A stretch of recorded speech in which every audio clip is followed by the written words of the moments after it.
Assalamualaikum warahmatullahi wabarakatuh. Saya Seftiawati Zainab dan bersama kedua rekan saya yaitu Ahmad Fadi Dakwan dan Sri Wahyuni, kami dari kelompok 8 akan mempresentasikan tentang pengelolaan kelas dan laboratorium. Nah, yang pertama itu ada pengertian dari pengelolaan kelas. Sebelumnya kita bisa lihat pengelolaan kelas itu terdiri dari dua kata, yaitu pengelolaan dan kelas.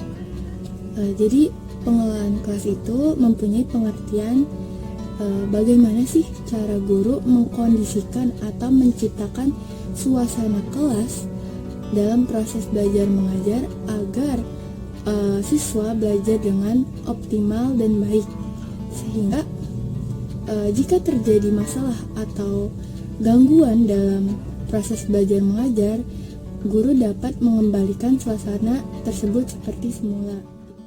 Pengelolaan kelas sendiri memiliki tujuan, yaitu kita bisa lihat nih dari pengertiannya tadi, yaitu tujuan dari pengelolaan kelas yang pertama yaitu agar siswa dapat nyaman dalam belajar di kelas. Yang kedua, agar guru dapat fokus dalam menyampaikan bahan ajar atau materi untuk siswa gitu, agar siswa menyerap pelajaran dengan baik. Nah, sehingga tercapai tujuan pengajaran secara efektif dan efisien. Lalu pengelolaan kelas juga memiliki prinsip-prinsip. Yang pertama itu ada hangat dan antusias. Maksudnya hangat dan antusias itu apa sih? Nah, hangat dan antusias itu dimana dia lebih menekankan kepada guru lebih akrab dengan anak muridnya atau antusias dalam tugasnya atau aktivitasnya gitu, sehingga dia dapat mencapai implementasi pengelolaan kelas dengan baik. Nah, yang kedua itu ada tantangan, di mana tantangan itu maksudnya bagaimana sih penggunaan si guru dalam kata-katanya, tindakan dan cara kerjanya untuk menantang si anak agar motivasi atau ambisi si anak ini tumbuh. Jadi dia anak didik kita ini dapat bergairah dalam proses belajar mengajar. Yang ketiga itu ada variasi, di mana guru itu menyiapkan alat, media, bahan, atau gaya belajar yang berbeda-beda gitu, bervariasi, agar si anak ini tidak jenuh dalam proses belajar mengajar, di mana guru dapat meningkatkan perhatian anak karena memiliki variasi belajar yang berbeda. Yang keempat ada penekanan dalam hal-hal yang positif.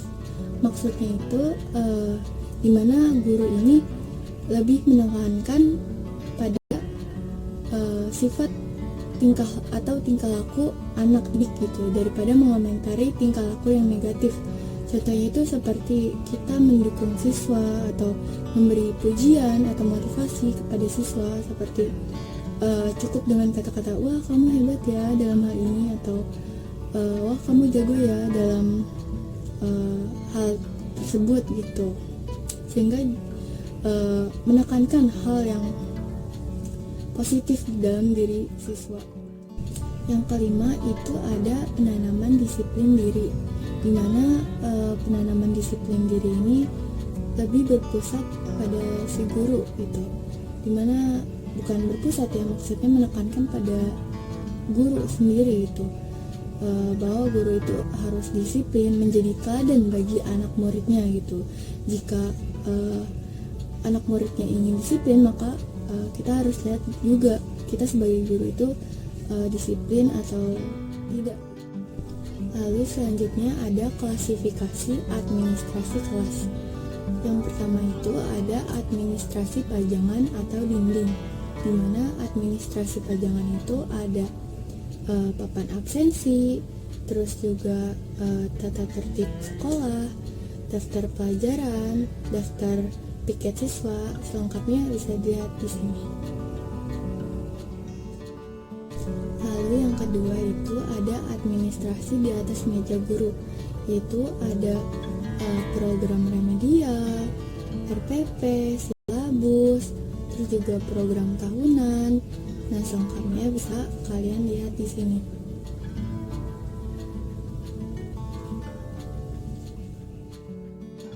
Sekian presentasi dari saya dan akan dilanjutkan di slide berikutnya oleh teman saya.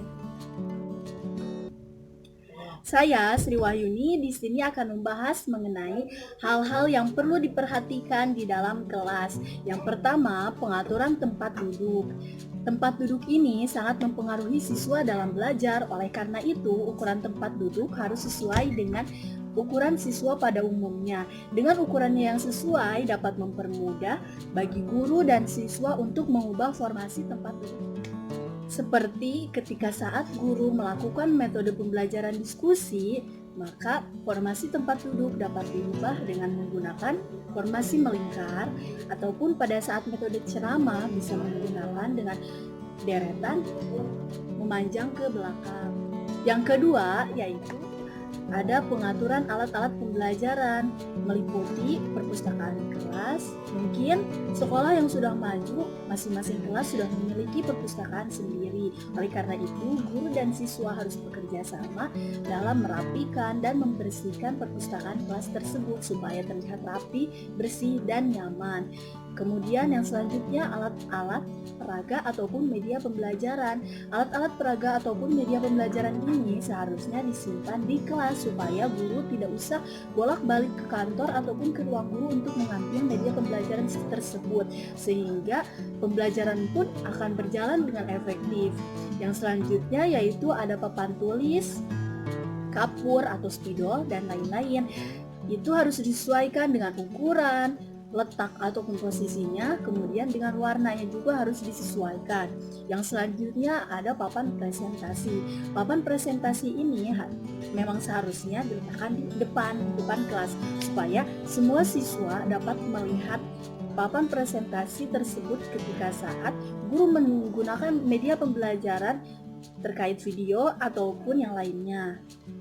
Yang ketiga, hal-hal yang harus diperhatikan di dalam kelas yaitu penataan keindahan dan kebersihan kelas. Keindahan ini biasanya menyangkut tentang hiasan yang ada di dinding seperti burung Garuda, foto presiden, foto wakil presiden, teks proklamasi, kemudian peta Indonesia ataupun peta dunia, nama-nama pahlawan, ataupun mading kelas. Itu harus ditata sedemikian rupa dengan rapi, dengan sesuai, warnanya juga harus sesuai. Kemudian penempatan lemari di dalam kelas seperti lemari buku itu seharusnya disimpan di depan kelas, atau lemari alat peraga ataupun media pembelajaran disimpan di belakang kelas.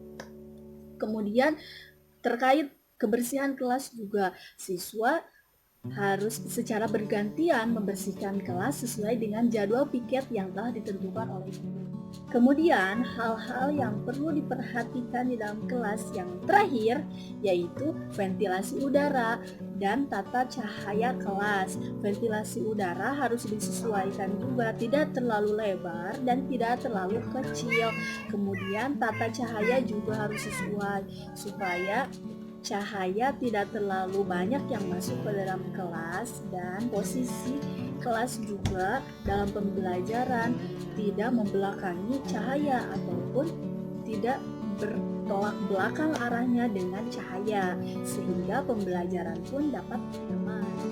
Selanjutnya ada kegiatan administrasi kelas. Yang pertama, mengecek kehadiran siswa. Sebelum pembelajaran dimulai, guru seharusnya mengecek kehadiran siswa terlebih dahulu, apakah ada siswa yang tidak masuk hari itu. Maka setelah itu barulah yang kedua yaitu guru mengumpulkan pekerjaan siswa. Apabila sebelumnya guru menugaskan siswa untuk mengerjakan tugas di rumah, maka guru pada hari berikutnya mengumpulkan tugas yang telah dilakukan dan dikerjakan oleh siswa. Kemudian yang ketiga yaitu pendistribusian bahan dan alat. Sebelum pembelajaran dimulai, alangkah lebih baiknya guru mengecek terlebih dahulu mulai dari buku, pensil, penghapus, pulpen, penggaris, dan alat-alat tulis lainnya yang dibutuhkan. apalagi di kelas rendah. Biasanya siswa-siswanya itu suka mengatakan, "Bu, pensil saya hilang. Bu, saya tidak membawa pensil. Bu, saya gini. Bu, ini gini. Bu, ini gini." Nah, untuk mengantisipasi hal tersebut, oleh karena itu guru pun harus menyediakan seperti pensil, penghapus, pulpen manakala ada siswanya yang tidak membawa ataupun kehilangan alat-alat tulisnya. Selanjutnya yaitu ada pengumpulan informasi dari siswa. Sebelum pembelajaran dimulai, guru sebaiknya memberikan persepsi terlebih dahulu kepada siswa terkait materi yang akan dibahas. Sejauh mana pengetahuan siswa terkait materi tersebut. Kemudian mencatat data siswa. Seorang guru memang harus mencatat data-data siswa ataupun identitas siswa seperti nama, tempat tanggal lahir, alamat orang tuanya, dan lain sebagainya yang berkaitan dengan data-data siswa. Kemudian ada pemeliharaan arsip. Dari data-data yang telah dicatat, kemudian hasil pembelajaran dari siswa dan yang lainnya itu diarsipkan dan dipelihara supaya tidak kotor, rusak, apalagi sampai hilang. Selanjutnya yaitu guru menyampaikan materi pembelajaran di kelas. Guru harus menyampaikan pembelajaran materi di kelas dengan metode ataupun strategi dan media yang diperlukan sesuai dengan karakter siswa terutama dan sesuai juga dengan materi pembelajaran tersebut supaya tujuan dari pembelajaran dapat tercapai. Kemudian di akhir guru bisa memberikan tugas kepada siswa untuk dikerjakan di rumah sebagai pekerjaan rumah sebagai bentuk evaluasi juga dari pembahasan ataupun materi yang telah disampaikan pada hari itu. Setelah kita membahas mengenai pengelolaan kelas, selanjutnya kita akan membahas mengenai pengelolaan laboratorium. Laboratorium yang ada di SD pada umumnya terbagi dua, yaitu yang pertama laboratorium komputer dan yang kedua laboratorium IPA. Selanjutnya pembahasan akan disampaikan dan dijelaskan oleh rekan saya yaitu Ahmad Fuadi Dakwan. Silakan. Baiklah, saya akan melanjutkan presentasi tentang pengelolaan laboratorium. Berikut adalah macam-macam laboratorium yang biasanya ada di sekolah. Yang pertama ada laboratorium komputer yang berisi berbagai macam perangkat komputer. Yang kedua ada laboratorium IPA. Laboratorium IPA ini biasanya berisi instrumen yang menunjang tentang mata pelajaran alam. Biasanya di dalamnya terdapat mikroskop, alat-alat fisika, alat-alat biologi, dan sebagainya. Ya. Ada pula di beberapa sekolah yang memiliki lab bahasa yang di dalamnya itu untuk menunjang pembelajaran bahasa Indonesia maupun asing. Ya. Agar kualitas berbahasa peserta didik meningkat sesuai dengan arus global yang berlaku. Berikutnya ada perencanaan ruang laboratorium. Yang pertama ada perencanaan kebutuhan jenis laboratorium yang ditentukan sesuai dengan tuntutan kurikulum yang berlaku. Yang kedua adalah perencanaan laboratorium yang disesuaikan dengan banyaknya jumlah siswa atau kelompok belajar yang akan menggunakan laboratorium tersebut. Yang ketiga ada kebutuhan tanah yang diperlukan untuk membangun suatu laboratorium tersebut. Jika sekolah tidak memiliki lahan yang cukup untuk membangun suatu laboratorium, maka sekolah harus mengupayakan agar menyediakan satu kelas untuk memiliki ruangan agar laboratorium tersebut bisa digunakan. Tanah yang ideal untuk membangun satu laboratorium adalah 15 kali 10 meter. Namun, jika tanah itu tidak ada atau tidak memungkinkan, maka cukuplah membangun sesuai dengan ukuran kelas yang ada, yaitu 9 kali 7 meter. Yang keempat ada kebutuhan atau perencanaan kebutuhan alat laboratorium yang disesuaikan dengan jumlah siswa yang ada dan jenis siswa yang ada, seperti itu. Selanjutnya ada struktur organisasi laboratorium. Tugas dari struktur organisasi laboratorium adalah sebagai penanggung jawab dan pengelola teknis di laboratorium tersebut. Apabila nanti terdapat suatu sekolah yang akan meminjam ruang laboratorium, maka diperlukan persyaratan yang tertulis antara sekolah yang meminjam dengan sekolah yang dipinjam agar terjadinya suatu tanggung jawab bersama. Di sini kepala sekolah yang ada di pucuk tertinggi. Nah, di bawahnya adalah wakil kepala sekolah bidang kurikulum dan bidang sarana dan prasarana yang akan berkoordinasi langsung dalam mengelola laboratorium. Yang di bawahnya ada yang namanya koordinator lab sekolah, yang biasanya koordinator lab sekolah ini membawahi beberapa laboratorium yang ada di sekolah. Kalau koordinator laboratorium IPA biasanya diambil dari guru IPA yang dipercaya. Di bawah koordinator laboratorium IPA ini ada yang namanya guru IPA, laboran, dan teknisi yang saling berkoordinasi untuk mengatur, mengelola, dan bertanggung jawab terhadap sarana dan prasarana yang terdapat di dalam ruang laboratorium, seperti menyediakan alat, bahan, dan apapun yang diperlukan untuk praktikum di laboratorium tersebut. Nah, selanjutnya ada persyaratan untuk membangun suatu laboratorium. Sesuai dengan Peraturan Menteri Pendidikan Nasional Nomor 24 Tahun 2007, yaitu pertama, laboratorium tidak boleh dibangun di arah mata angin. Hal itu dimaksudkan untuk menghindari terjadinya pencemaran udara, sehingga gas sisa reaksi kimia yang kurang sedang tidak terbawa angin ke ruangan yang lain. Yang kedua, lokasi laboratorium dibuat jauh dari sumber air agar tidak terjadi pencemaran air di sekitar tempat tersebut. Yang ketiga, laboratorium harus mempunyai saluran pembuangan sendiri agar terhindari terjadinya pencemaran sumber air dan tanah penduduk di sekitar tempat tersebut.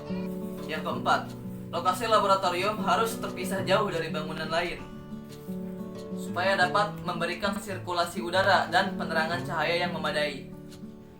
Jarak minimum disyaratkan sama dengan tinggi bangunan terdekat atau 3 meter. Nah, letak laboratorium haruslah terletak pada bagian sekolah yang mudah dikontrol dalam kompleks sekolah tersebut. Hal ini erat kaitannya dengan masalah keamanan terhadap pencurian, kebakaran, dan lain sebagainya.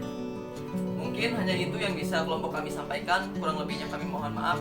Wabillahi taufiq wal hidayah. Wassalamualaikum warahmatullahi wabarakatuh.